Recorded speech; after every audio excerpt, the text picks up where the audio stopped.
Hi everyone, I'm Jihong, and today I want to talk about three sculptures that I found interesting in our campus. The first one is Daedalus, designed by Charles Chuck Ginnever, and it's made of cordon steel, which is also called weather steel. The property of this steel is that it gets rusted quickly after exposed to air, and it leaves the rust on its surface. So we suppose that the designer chose this material for a reason. He want this sculpture to rust pretty quickly and give it a unique texture. And it's supported by University of Michigan Museum of Art and also National Education Association, according to the website. And it possibly refers to the Athenian craftsman, the father of Icarus, Daedalus. So it's located at Central Campus on the south side of UMA.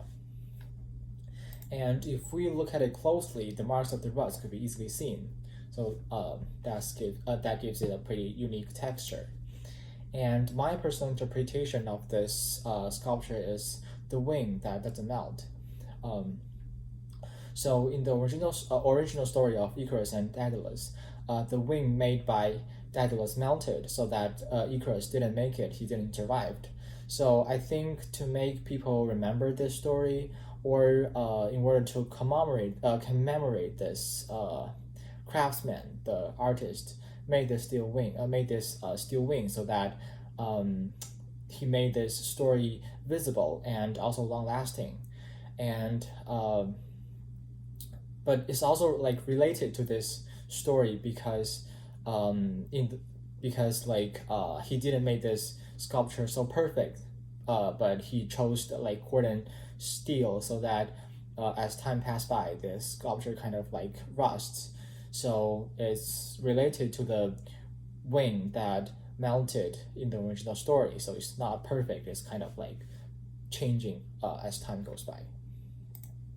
The second sculpture I found interesting is called Doric Entry Portal. The designer of this sculpture remains unknown for now, but it's made of stone. And I asked a friend who studied geology, and he said it's probably made of marble or limestone.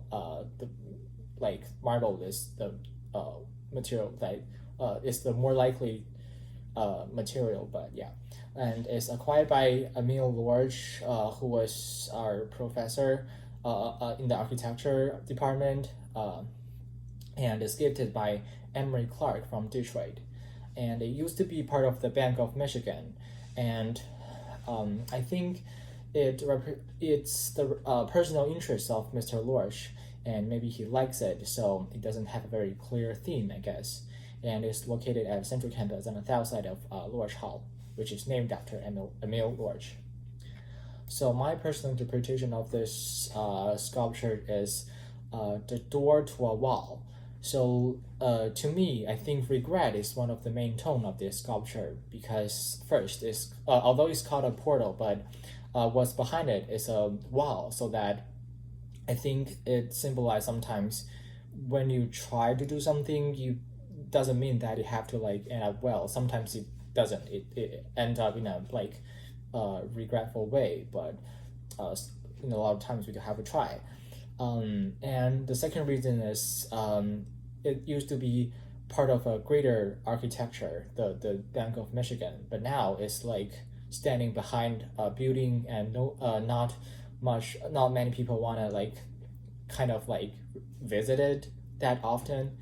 And also the Doric style refers to an ancient Greek architecture, so that when we look at it, we can feel something greater from it. I think it has a very great past. So, but now there's only like part of it standing behind the Lorch Hall, so we can feel regret from it.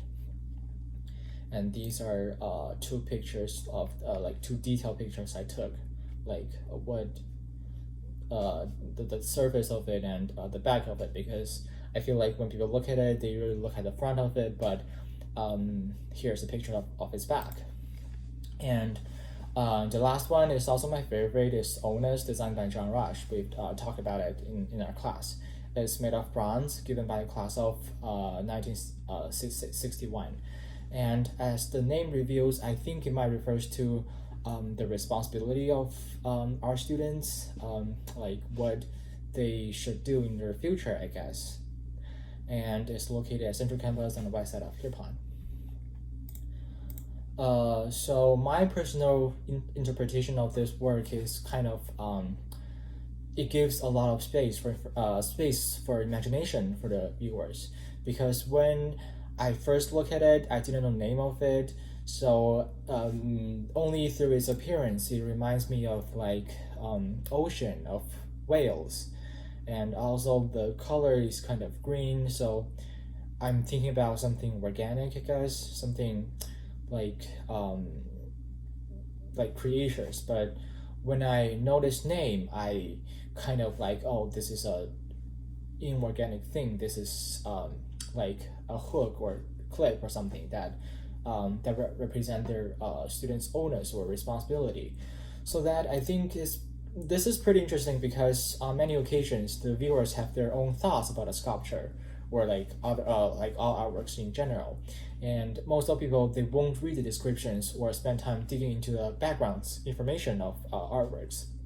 So I think I like it because it kind of leaves the space for imagination for us, so that when we look at it, we can have our own interpretation, and it's pretty fun to like interpret artworks in different ways.